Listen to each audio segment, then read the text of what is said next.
Sa Maynila na nga ipinagpatuloy ni Joel ang pagtitinda ng sigarilyo, soft drinks at chichirya. Matapos ang ilang taon, magkaanak pa uli sila ni Vern. Ngunit sa kabila ng kanyang pagsisikap, pakiramdam ni Joel ay tila hindi umaangat ang buhay nila. Eto. Okay naman. Napag-isipan mo na ba yung sinabi ko sa'yo? Alin? Nag-a-apply ng call center agent? Opo. Akala ko kasi nagbibiro ka eh. Ay, Kuya Joel, di ako nagbibiro. Totoo yun. Qualified kayo eh. Di ba, sabi niyo, graduate kayo ng business ad. Oo, pero hindi ko kaya yung ginagawa ninyo. Mahina na ako sa English. Kuya Joel, atin-atin lang to ah. Aminin ko dati, mahina rin ako sa English eh.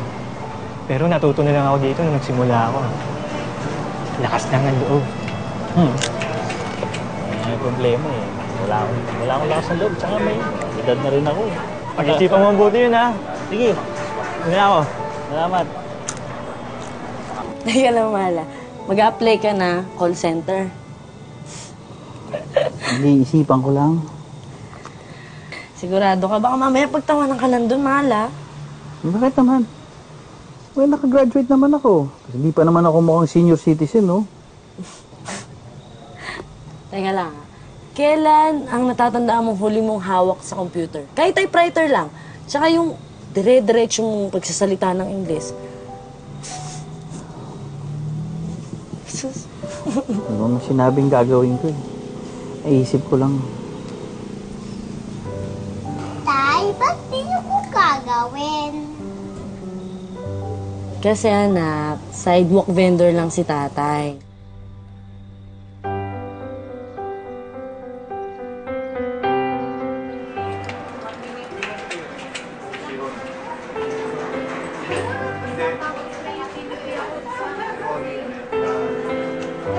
Good morning po. Mag-a-apply po sana ako ng call center agent.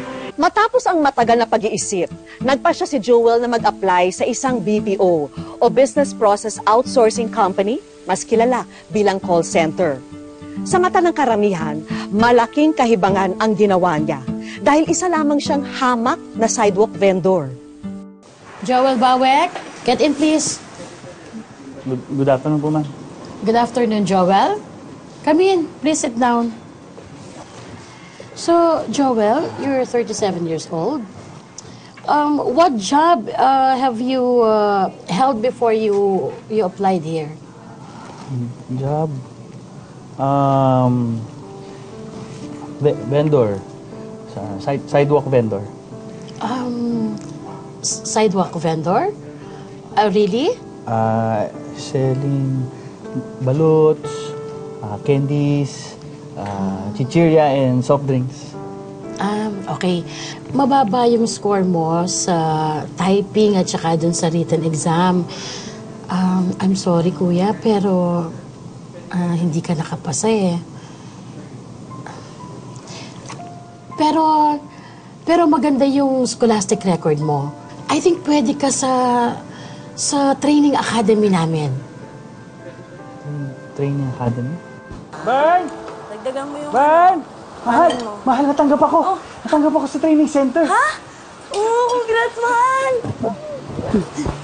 Natanggap ang daddy.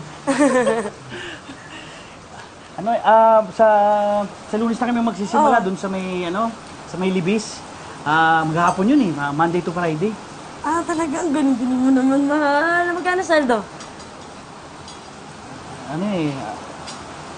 Walang sweldo kasi training lang yun. Ano? Walang sweldo? Alam mo ba na kahit isang tukalan tayo? Pag di ka kumayod, wala ka nakakainin yung mga bata. Mangungutang muna ako ng panggastos habang nasa training center ako. Mangungutang. Alam mo ba kung magkano yun? Ha? Babayaran ko naman yun kapag natanggap ako eh. Kung matatanggap ka. Ay. Sweldo? Bern, kailangan kong gawin ito eh. Para sa atin. Para sa mga bata. Diba, kaya nga tayo umalis ng probinsya dahil gusto mo mahanap natin yung magandang buhay. Baka ito na yung paraan na makuha natin.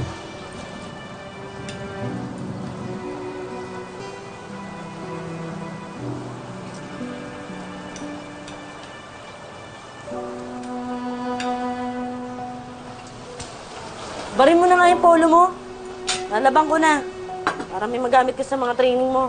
Hindi ka na dito.